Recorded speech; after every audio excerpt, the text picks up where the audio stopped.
Good afternoon, ladies and gentlemen.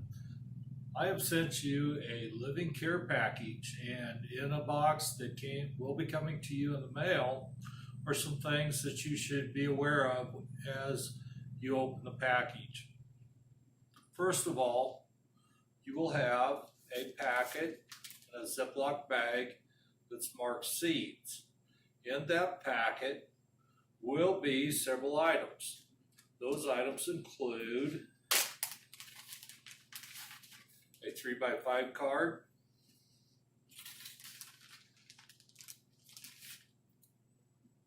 two cell marking labels, and some of you will get 3 packets of seed, and on them will be marked the name of the vegetable that's on them. Some of you only receive 2 and some will only receive 3. In the packet there, everyone should have received a packet that said bean muscat or a jalapeno pepper package or a ruby cabbage package. Also in the package, you should receive 2 4-cell packs to plant your seeds in, and a package of potting soil. And I've measured this out so that you should be able to fill both 4 packs. The first thing that you need to do with the seed pack is take this 3x5 card, take it lengthwise and fold it like a hot dog.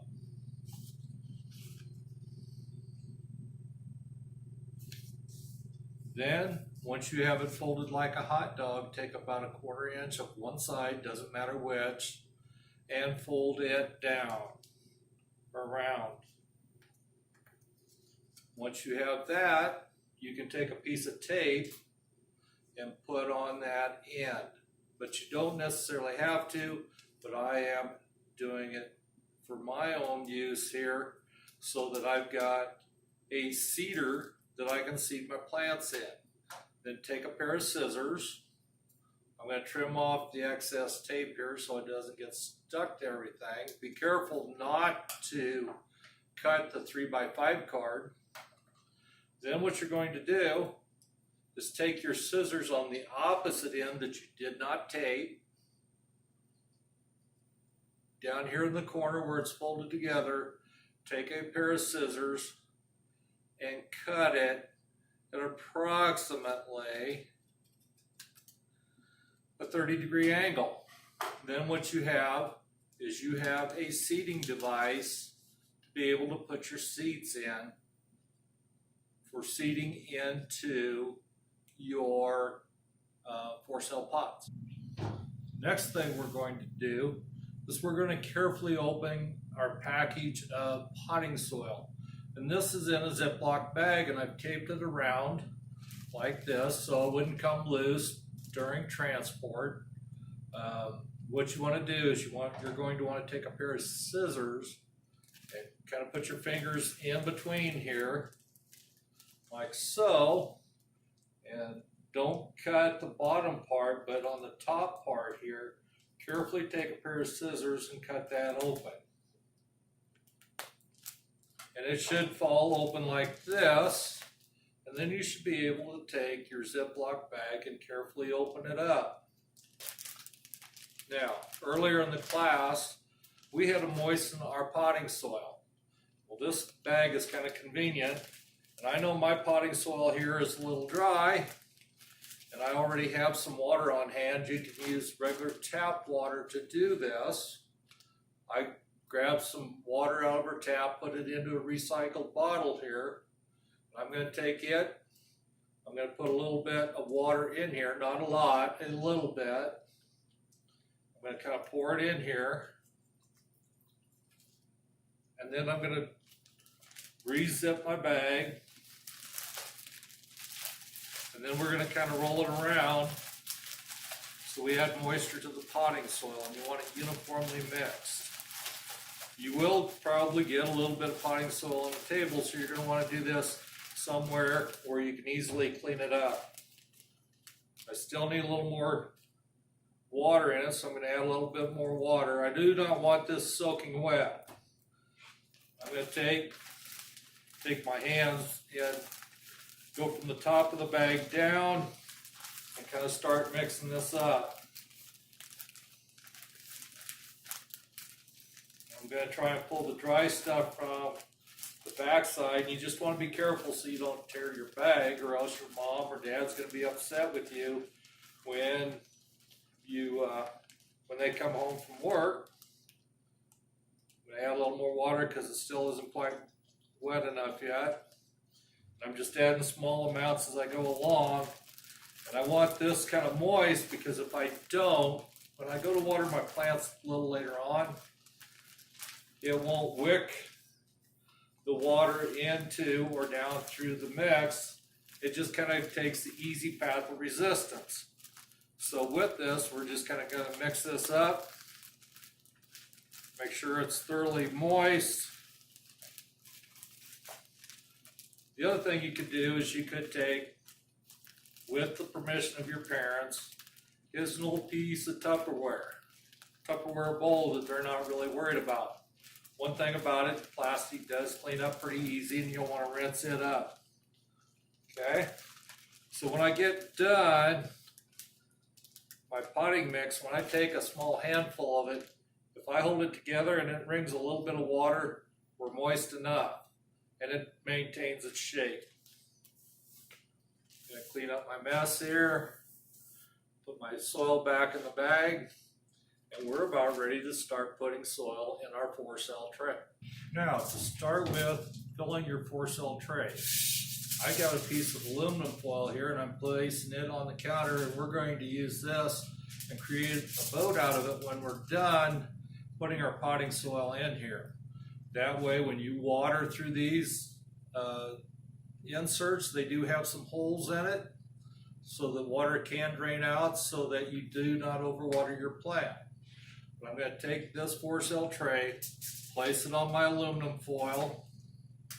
I'm going to take kind of a handful of soil, and we're going to put it inside these 4-cell trays, or inserts. And the reason I have the aluminum foil down is kind of help with cleanup when I'm done. So I'm just going to kind of loosely put my potting soil into my 4-cell trays. I'm not going to pack it real tight. I'm just going to take my fingers and just kind of push on it a little bit.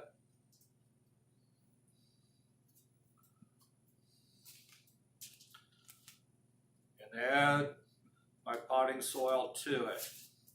It's a little different than using a full set of inserts,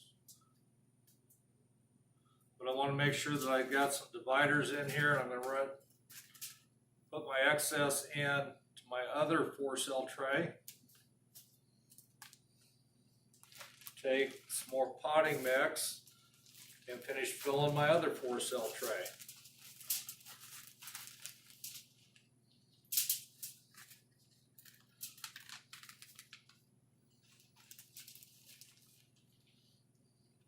And if you've got any large sticks or pieces, you might want to take them out of the mix.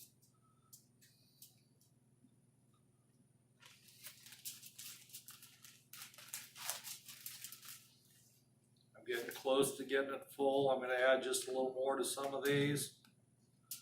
If you come up short on the edges for some seeds, you're only going to plant about 1/4 inch deep. You can always get it within 1/4 inch of the divide in the cell, this divide, or get it to the top, and then you'll create a hole in it. Or if you get it just before it gets that full, you take it and then just add more potting soil to it on top of the seed, and just give it light pressure so you got good seed to soil contact. Now, again, along with the beans, and I forgot to tell you this on the beans, but you put what the plant is and the date that you planted it. So peppers should be germinated within about 7 to 10 days. They need about 70 degrees temperature so that they germinate. we're going to stick this in the center of the 4-cell pack so that we know what it is. So those of you that had cabbage, this is kind of the lesson on them. I'm kind of looking at my seed package here, and you can't really see it, but up here in the corner there is a cabbage seed that's stuck to the tape. So I'm going to have to carefully open this package like I did the pepper seeds. And I know by feeling it, I can kind of feel where the other seeds are. I feel most of them are down here on this bottom edge. I'm going to go ahead and I'm going to cut it lengthwise this time.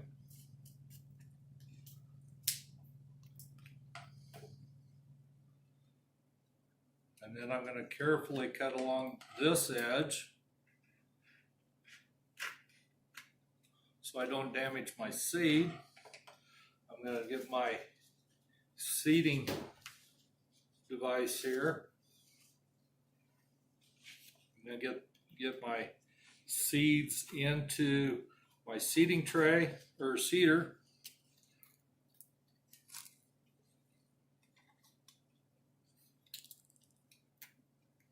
And one thing about cabbage is it's a cool season crop. You got to kind of get my seeds out of here. They're still kind of stuck. Kind of taking a pencil and kind of releasing them, putting them then in my seeder.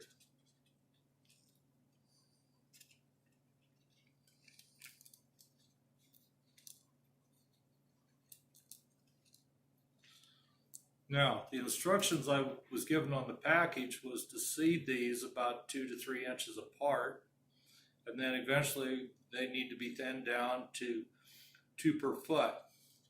If I can show you this so that you can see the seeds in there, they're really, really small. Not as small as onion seeds and not as small as mustard seeds, but they're about 1/16 of an inch in diameter. So I'm going to take my seeder here and I'm going to carefully tap it. Put a seed in each one of these, or 2. And they just kind of gently roll off of here if you don't tip it too much.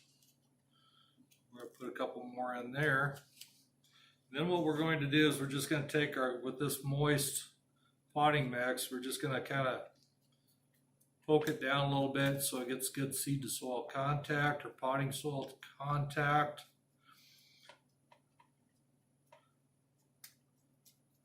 Just make sure it's good and moist.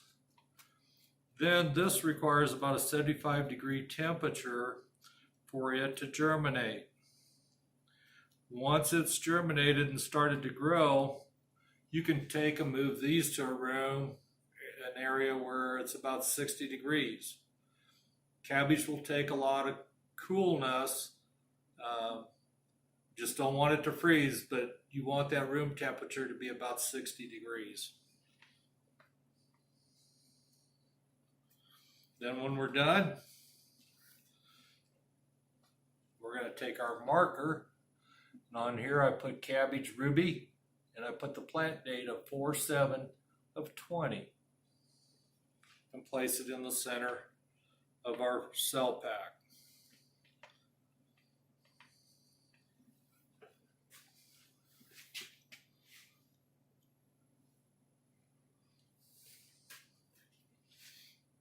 I also want to remind you I'm going to put some PDF files or some Word files online that explains each one of these processes so that you have a step-by-step guide on how to seed your plants. I'm also going to show you a little later on how to use a recycled water bottle or a sports drink bottle so that you can make a water. You just have to be careful so that you don't squeeze it too much to force your plants out of your potting medium.